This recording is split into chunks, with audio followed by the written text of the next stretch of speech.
कौन सा टॉपिक चल रहा था? ब्लड ग्रुप वगैरह हो गया था ना?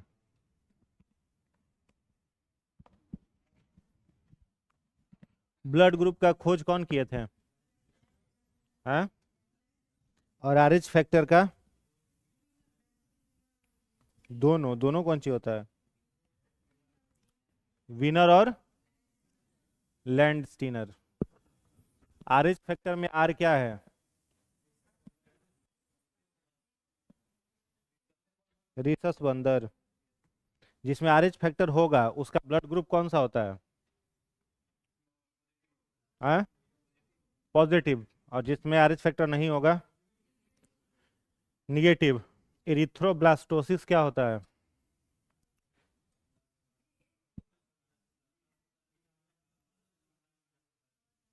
हम्म।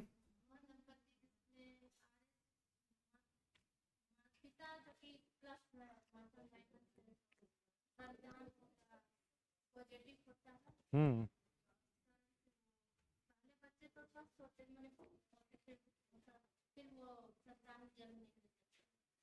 क्यों नहीं जन्म ले सकता है संतान?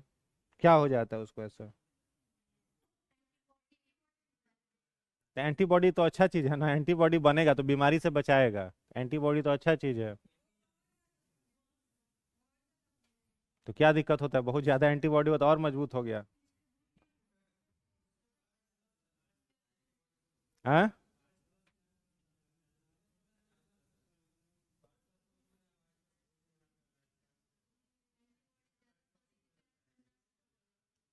एंटीजेन का एंटीबॉडी में ट्रांसफॉर्मेशन कहाँ होता है? हाँ? एक अपने बोल के अपने ना बोल रही हो, एक कोई बोलो। किसमें होता है? हाँ, एंटीजेन का एंटीबॉडी में ट्रांसफॉर्म कहाँ पर होता है? डब्ल्यूबीसी में। लिखाए थे ना? डब्ल्यूबीसी में। एंटीजेन कहाँ पर पाया जाता है? आरबीसी में कि डब्ल्यूबीसी में? आरबीसी में। और एंटीबॉडी? डब्ल्यूबीसी। अच्छा, एंटीजेन कैपिटल ए और antibody capital A. Antigen capital A, antibody small है। ठीक है। एंटीजेन कैपिटल ए और एंटीबॉडी स्मॉल ए, ये दोनों साथ रहेगा कि नहीं रहेगा? हाँ? नहीं रहेगा। एंटीजेन कैपिटल ए और एंटीजेन एंटीबॉडी स्मॉल भी रहेगा कि नहीं रहेगा? ये रह सकता है। हाँ, रह सकता है ना, ठीक है।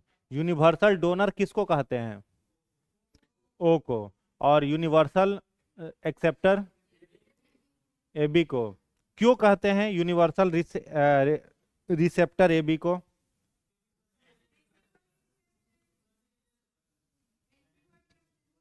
एंटीबॉडी एब्सेंट होता है। क्या नहीं होता? और जब एंटीबॉडी एब्सेंट है उसमें तो कोई दिक्कत नहीं होने वाला है। अब एंटीबॉडी बॉडी है ही नहीं तो क्या दिक्कत होगा उसको? समझ में आ रहा है? वो लिखा है ना एबी में, देखो। हाँ। और ओ यूनिवर्सल रिसेप्टर यूनिवर्सल डोनर क्यों है? उसमें क्या एब्सेंट है? एंटीजेन एब्सेंट है। ठीक है। तो उसको भी ब्लड क्लॉटिंग ये सब का खतरा नहीं है, इरिथ्रोब्लास्टोसिस का खतरा उसको भी नहीं है। समझ में आया? नहीं आया समझ में? हाँ। प्लेटलेट्स में कौन सा प्रोटीन पाया जाता है? प्लेटलेट्स में कौन सा प्रोटीन होता है? प्रोथ्रोम्बिन। क्या?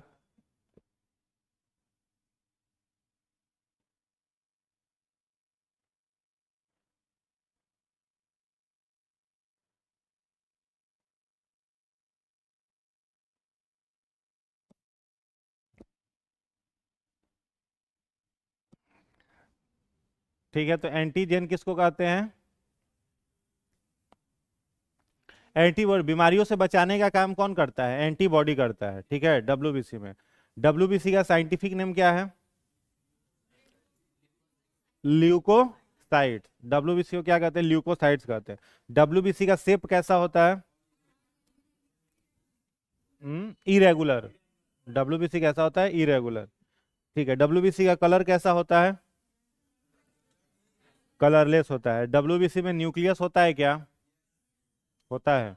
ब्लड कैंसर, ल्यूकेमिया सेल के किस भाग को प्रभावित करता है?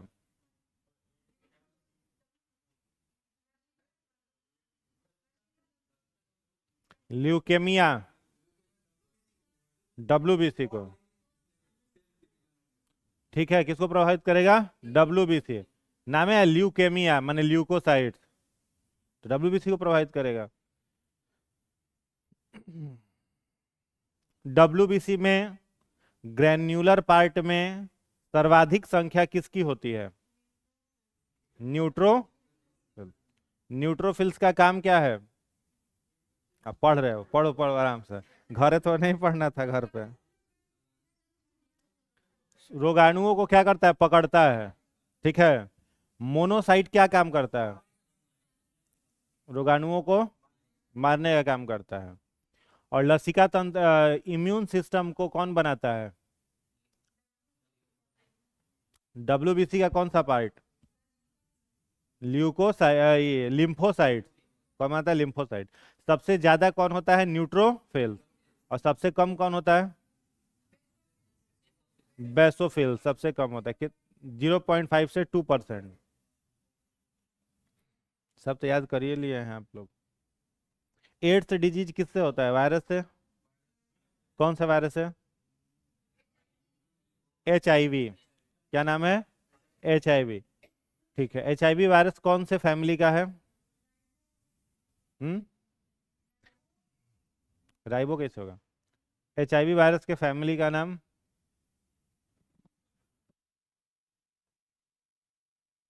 HIV वायरस में का कौन सा फैमिली है? Retro virus. क्या नाम है?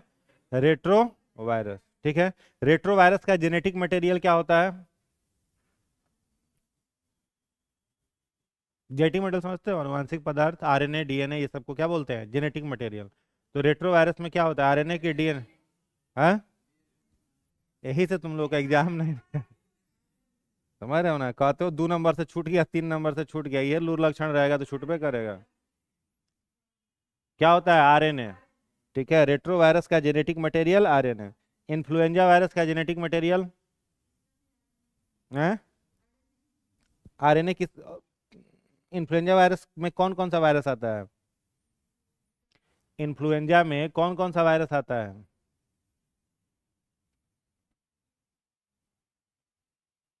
माथा में ठंडा मार दिया आप लोग, अब समझ रहे हैं, दिमाग छोटा हो गया है।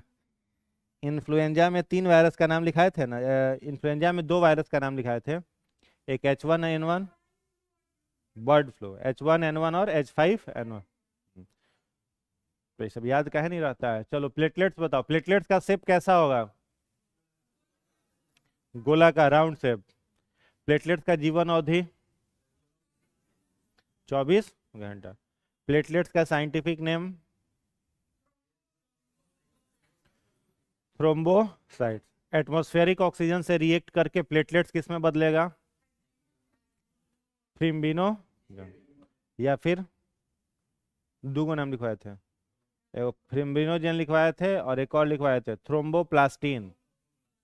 थ्रोम्बोप्लास्टिन। खून का थक्का जमाने में कौन मदद करता है?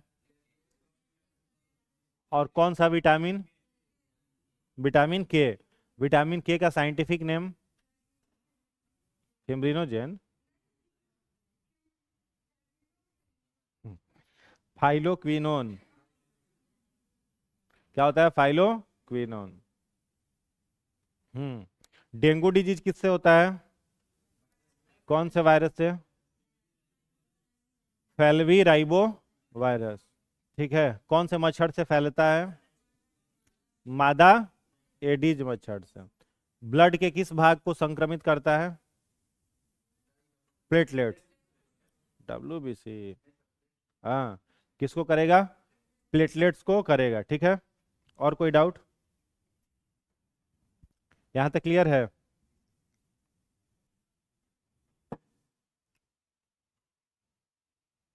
यहीं तक पढ़े थे ना, किसके आगे भी हुआ था कुछ? ठीक है, हेडिंग बना लीजिए, ह्यूमन हार्ट।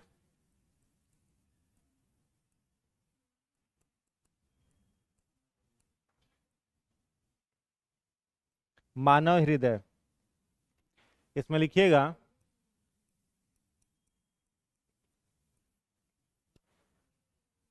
मानव हृदय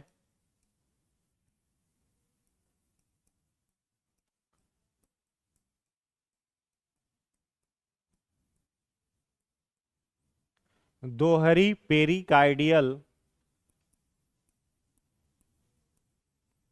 झिल्ली से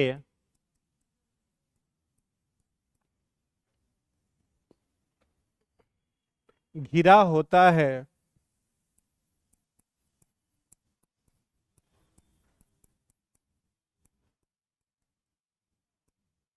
जिसके मध्य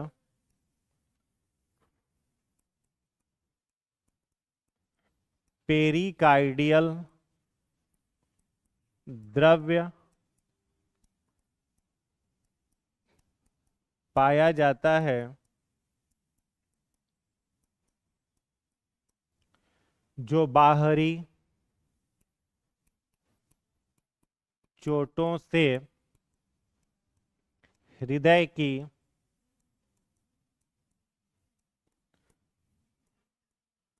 रक्षा करता है। नेक्स्ट पॉइंट, विभिन्न जीवों में हृदय की कक्षों की संख्या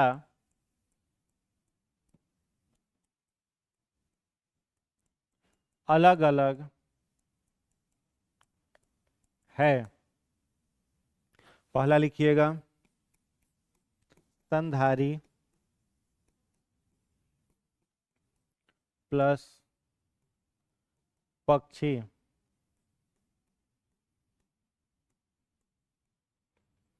फोर चैम्बर्ड हार्ट। दूसरा लिखिएगा मत्स्य,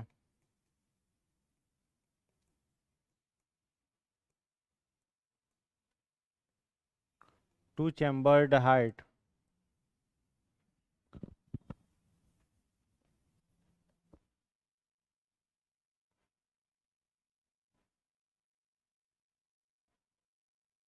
तो मैं क्या लिखेंगे, टू चैम्बर्ड हार्ट।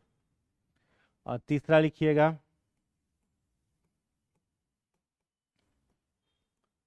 उभयचर प्लस सरीसृप, थ्री चैम्बर्ड हार्ट। और चौथा में लिखिएगा कॉकरोच, 13 चैम्बर्ड हार्ट। हाँ हाँ, र होगा।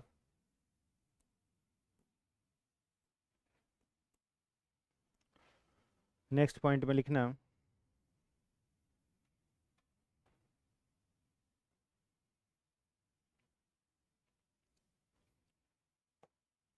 हृदय का मुख्य कार्य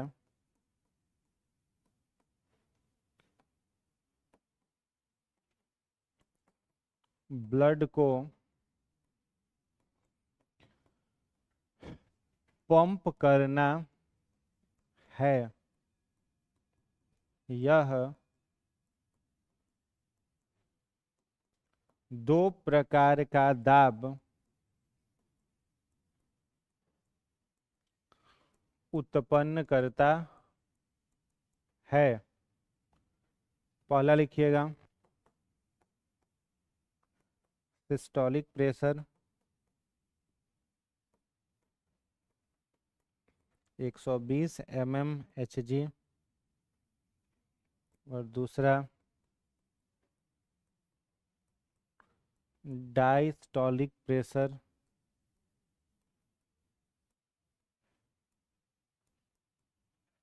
80 mmHg। देन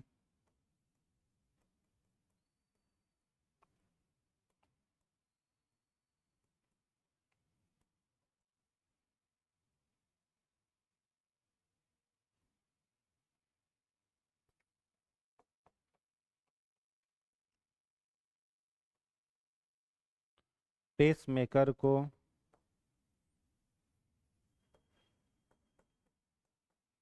कृत्रिम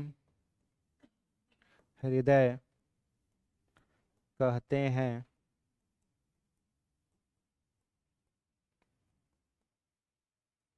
ब्लड प्रेशर को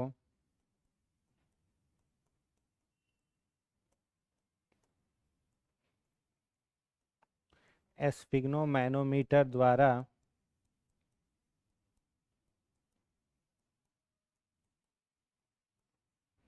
मापा जाता है।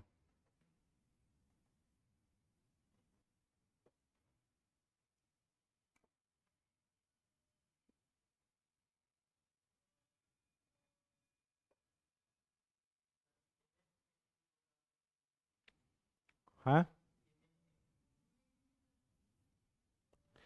mmHg मिलीमीटर, और Hg का मतलब मरकरी, पारा।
इतना दिन से साइंस पढ़ा रहे हैं आप लोग, उसके बाद भी बात आप लोग बोल रहे हैं? पारिस्थितिक तंत्र बैलेंस आप लोग किए हुए हैं? पारिस्थितिक तंत्र बैलेंस है तो आप थोड़े किए हुए हैं, वो ऑटोमेटिक उसका ग्रोथ रुक जाएगा। किसी की भी असाधारण बढ़ोतरी हो ही नहीं सकती। कैंसर थोड़े है कि अपने आप मुर्गा मुर्गा मुर्गा मुर्गा बढ़ गया, ऐसा नहीं होता है। कौन? हाँ, अपना प्रोडक्शन आप बढ़ा रहे हैं ना, प्रोडक्शन घटा दीजिए। नेचुरल जो अपना ग्रो कर रहा है वो करेगा। है कैसे? तो मछली का खेती नहीं होता है? पीसी कल्चर क्या है? आर्टिफिशियली मछली आप तैयार कर रहे हैं, वो बंद कर दीजिए, जनसंख्या रुका रहेगा। नहीं समझे? तब अब मनुष्य का भी तो जनसंख्या बढ़ रहा है, तो क्या करिएगा इसका? हम्म, बताइए, भारत में 30 करोड़ जनसंख्या था आजादी से पहले, 33 करोड़। 75 साल में कितना जनसंख्या है? 144 करोड़। 144 करोड़ अभी पॉपुलेशन है, तो इससे ज्यादा किसी का पॉपुलेशन बढ़ रहा है? ये सब रहिए ना रहा है उसी तरीके से। हाँ, फिर कौन सा वायरस है वो आ गया है नया वाला? HN भी, HMP भी है। 4 डिजिट का उसका नाम है। तो कोरोना वायरस भी शुरू में आया था तो 2 4 लोग मिला था उसका भी। हाँ,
इसके बाद 2 3 पॉइंट और है, पहले लिख लो फिर समझा देते हैं इसको।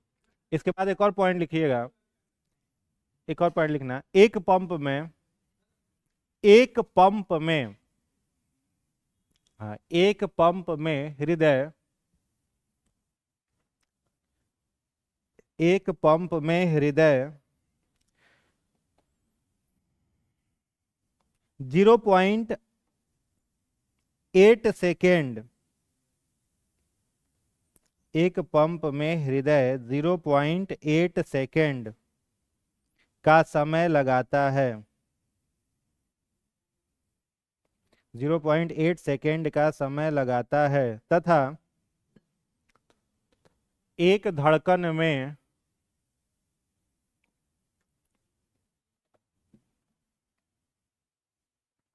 एक धड़कन में 70 ml 70 ml रक्त पंप करता है।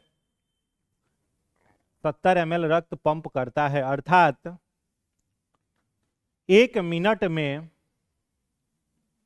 1 मिनट में यह 1 मिनट में यह 5 लीटर रक्त, 5 लीटर रक्त पंप करता है। हो गया? 1 मिनट में क्या लीटर? 5 लीटर।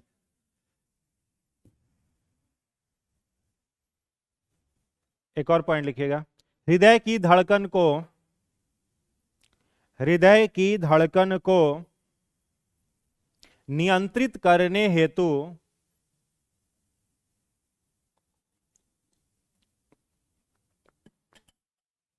नियंत्रित करने हेतु दाएं अलिंद में, दाएं अलिंद में, अलिंद ऑरिकल, दाएं अलिंद में एक गांठ होती है। दाएं अलिंद में एक गांठ होती है जिसे दाएं अलिंद में एक गांठ होती है जिसे एस ए नोड, ऐसे लिखेंगे, जिसे एस ए नोड कहते हैं, जिसे ऐसे नोड कहते हैं, या गति प्रेरक, या गति प्रेरक कहते हैं, ऐसे नोड कहते हैं या गति प्रेरक कहते हैं। हो गया, इसको समझ लो। देखो, ह्यूमन हार्ट जो है, मानव का हृदय, यह बाहर से किस झिल्ली द्वारा घिरा रहता है? पेरिकार्डियल। हृदय के अध्ययन को क्या कहते हैं? कार्डियोलॉजी। पेरी का मतलब चारों ओर और कार्डियल का मतलब हृदय, यानी हृदय के चारों ओर जो झिल्ली है वह झिल्ली क्या कहलाएगी? पेरिकार्डियल झिल्ली। जैसे मनुष्य का फेफड़ा है, तो फेफड़ा को सुरक्षित रखने के लिए बाहर से झिल्ली चाहिए? नहीं चाहिए? चाहिए ना। उसको कौन सा झिल्ली कहते हैं? फेफड़ा किस झिल्ली द्वारा सुरक्षित होता है? हाँ, लंग्स किस झिल्ली द्वारा सुरक्षित होता है?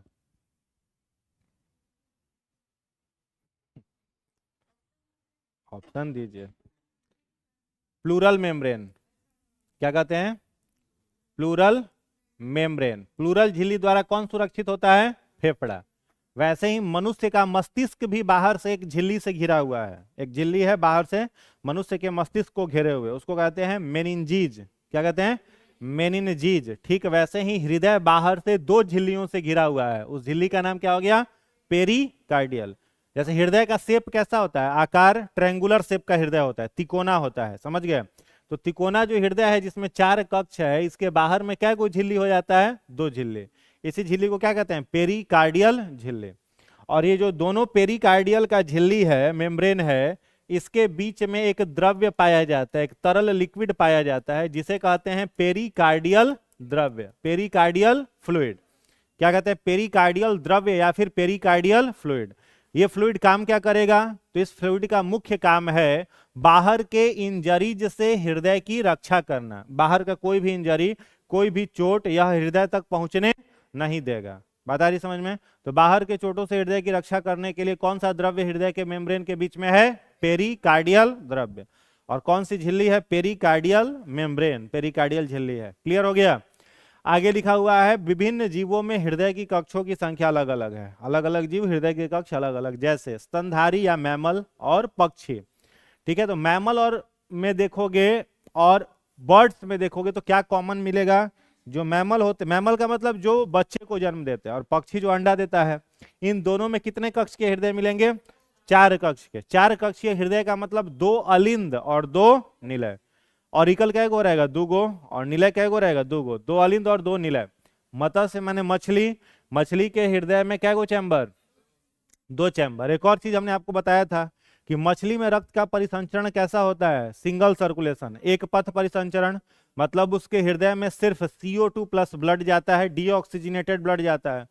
तो मछली में हृदय का 2 चैम्बर, एक अलिंद और एक निलय। आगे है उभयचर। उभयचर माने एम्फीबियन और सरीसृप, रेप्टाइल्स जो रेंग के चलते हैं उनको क्या कहते हैं? सरीसृप। और जो जमीन पानी दोनों जगह रहते हैं, उभयचर। इन दोनों में हृदय के कक्षों की संख्या कितनी होगी? 3। जैसे मेढक में पूछेगा कितना कक्ष का हृदय, तो 3 कक्ष का हृदय। मगरमच्छ में 3 कक्ष का हृदय रहेगा। ठीक है, गिरगिट में 3 कक्ष का, सांप में 3 कक्ष का, कछुआ में 3 कक्ष का। हाँ, मगरमच्छ अपवाद में है। तो 3 चैम्बर का हृदय इन सब में। हाँ, यहाँ लिख ही लो, यहाँ पर रेप्टाइल सरीसृप जहां लिखे हो ना, यहाँ अपवाद में लिख लेना मगरमच्छ। मगरमच्छ अपवाद में लिख लीजिएगा 4 कक्षीय हृदय। 4 कक्षीय हृदय।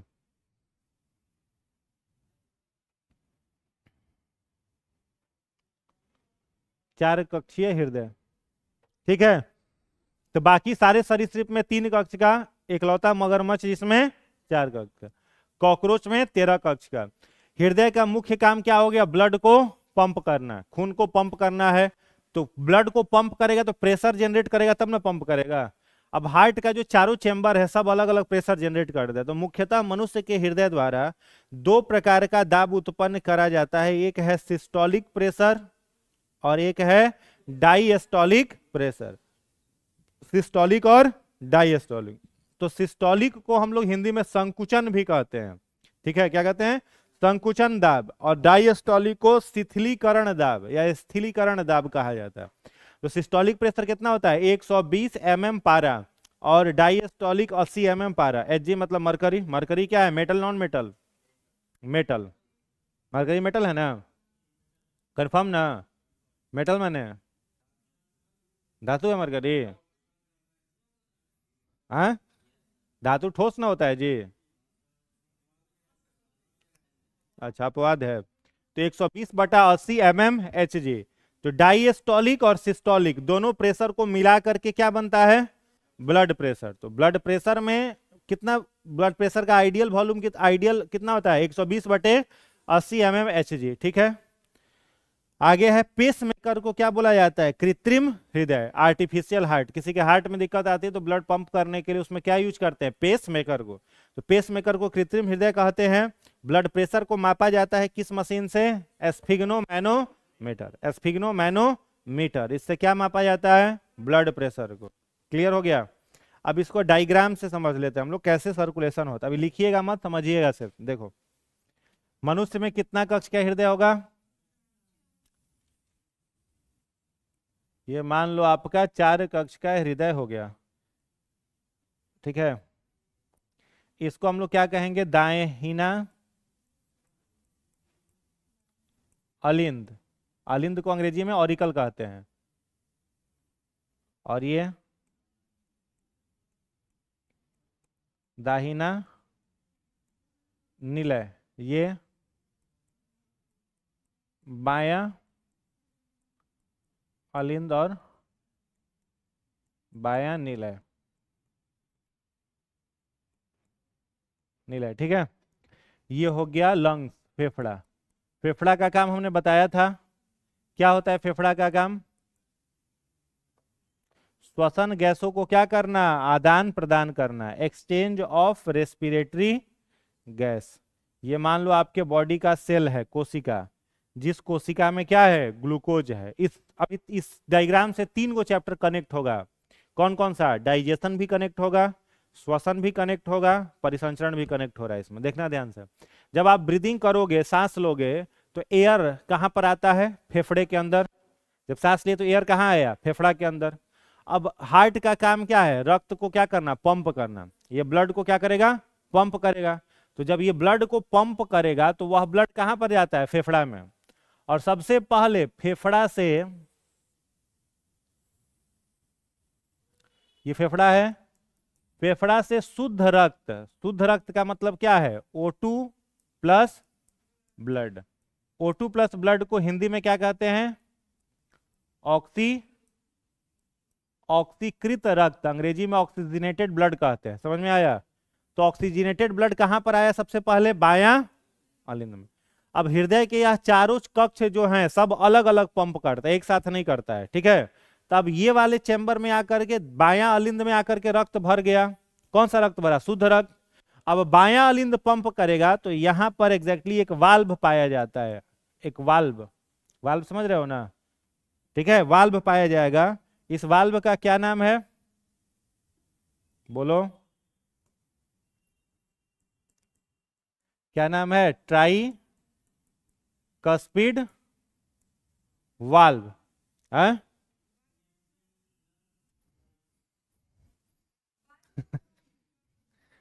तुम लोग बताओ, इतना समय लगता है बोलने में। क्या कहते हैं, बाई कस्पिड वाल्व, या फिर इसी का एक और नाम है मैट्रियल वाल्व। समझ में आया। इस वाल्व के थ्रू रक्त आकर के कहां पर भर जाएगा, बायां निलय में। समझ में आ रहा है। जैसे साइकिल में ट्यूब रहता था तो उसमें वाल ट्यूब रहता था।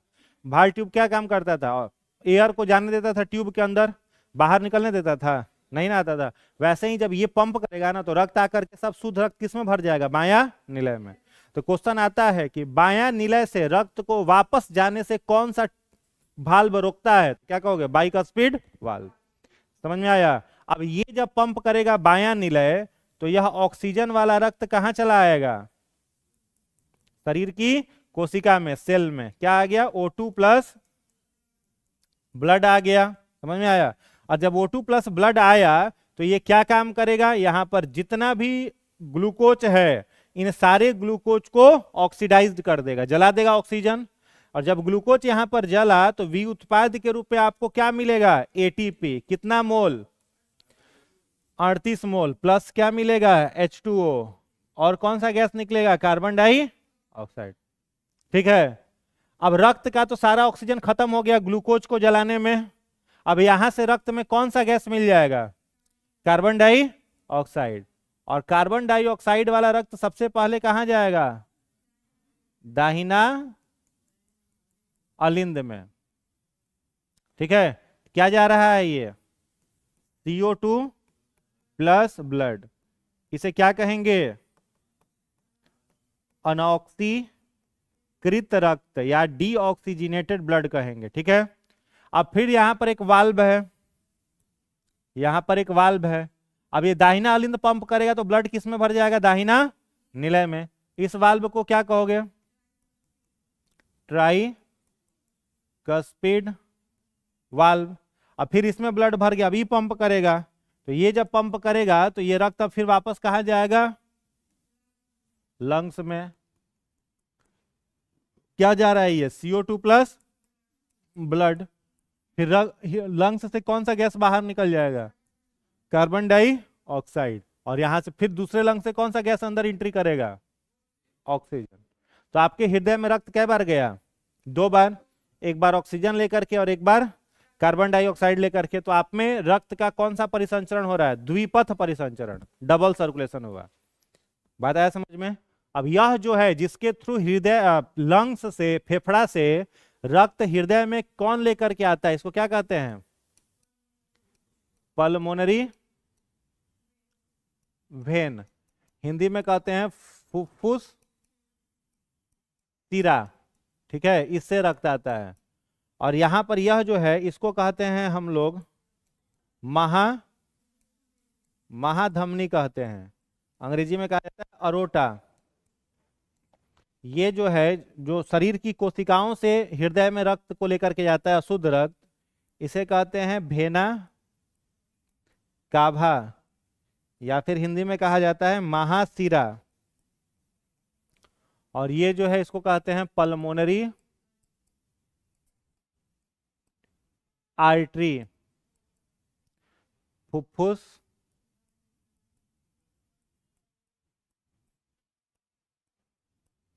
ठीक है। ये लिख लीजिए, फिर बताएंगे।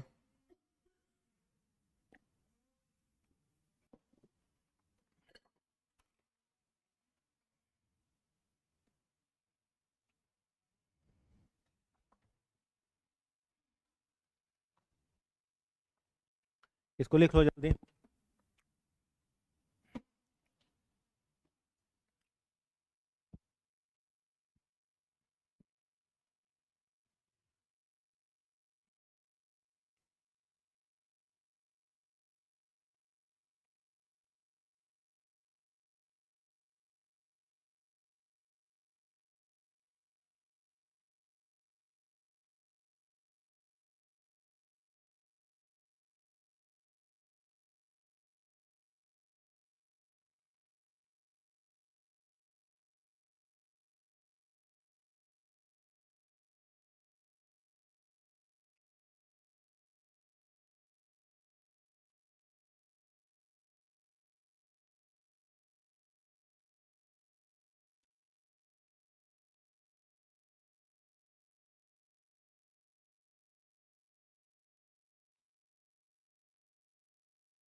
लिख लिए?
अरोटा, हाँ, AROT है।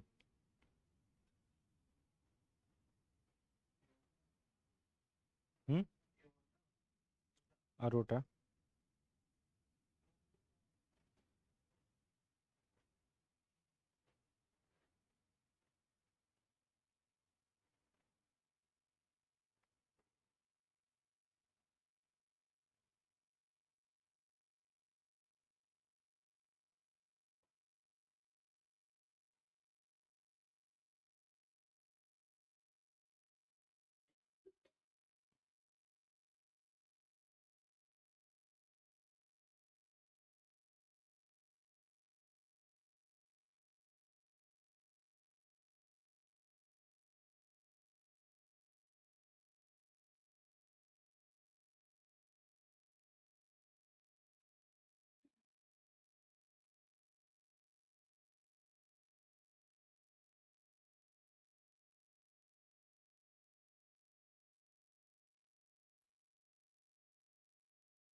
क्या स्पेलिंग क्या है, वही है ना?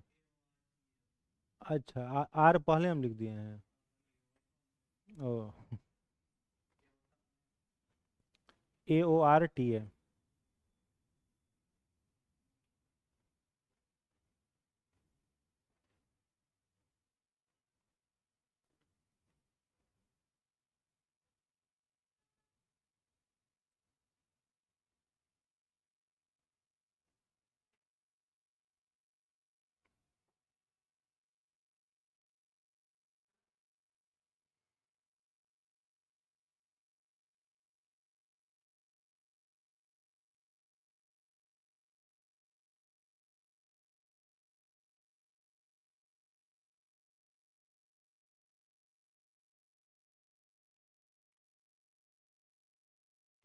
चलो, हो गया। नेक्स्ट हेडिंग बनाएगा, रक्त वाहिकाएं। रक्त वाहिकाएं, ब्लड वेसल्स। रक्त वाहिकाएं, ब्लड वेसल्स। इसमें पहला लिखिएगा धमनी। ब्लड वेसल्स में पहला लिखेंगे धमनी। इसमें लिखिएगा, यह शुद्ध रक्त को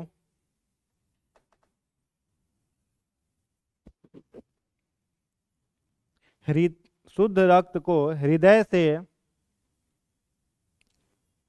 शरीर के विभिन्न भागों में शुद्ध रक्त को हृदय से शरीर के विभिन्न भागों में पहुंचाती है।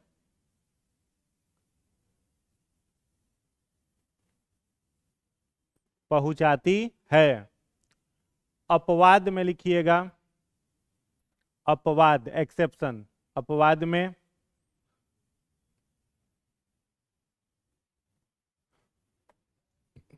फुफ्फुस धमनी।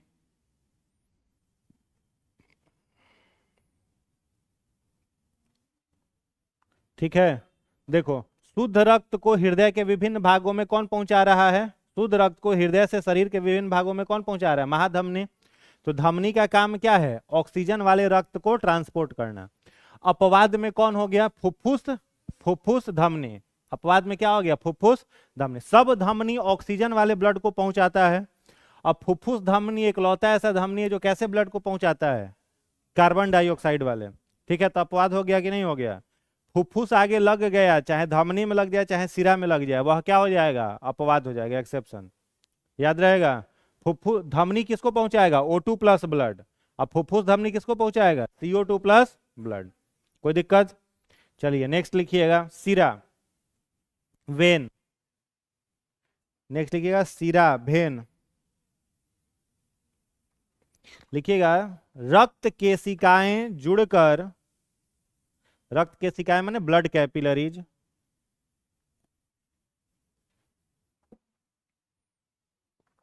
जुड़कर सिरा का निर्माण करती हैं।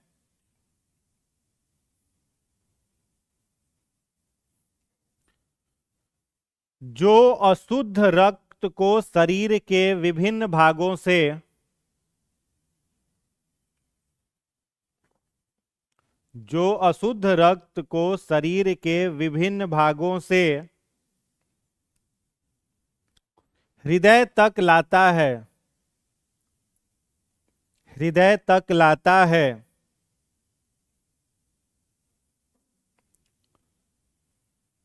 अपवाद में लिखिएगा फुफ्फुस सिरा।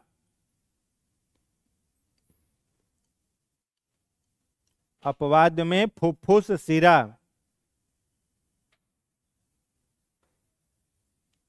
हो गया। तीसरा लिखिएगा कोरोनरी वाहिनी। कोरोनरी, CORNONARY, कोरोनरी वाहिनी। कोरोनरी वाहिनी। इसमें लिखिएगा इसकी उत्पत्ति, इसकी उत्पत्ति बाएं निलय से होती है,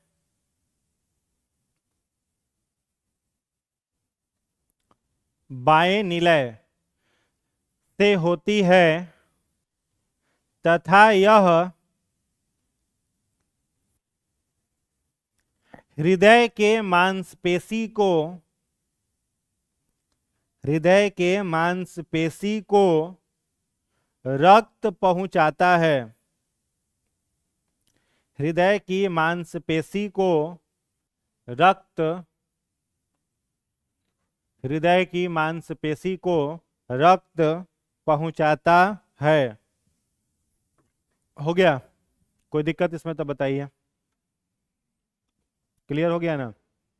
अब देखो ऑक्सीजनेटेड ब्लड ये जो है ना, O2 प्लस ब्लड जो लिखा हुआ है, इसका अगर रंग पूछा जाए कि कैसा होता है तो क्या बोलोगे? हाँ, इसका रंग याद रखिएगा ब्राइट रेड होता है। ये लाल रंग का एकदम दिखाई देता है, चमकीला लाल रंग का दिखता है। और ये जो है ना CO2 प्लस ब्लड, इसका अगर कलर पूछा जाए तो बैगनी होता है। ठीक है, वॉयलेट इसका रंग हो जाता है, बैगनी रंग का होता है।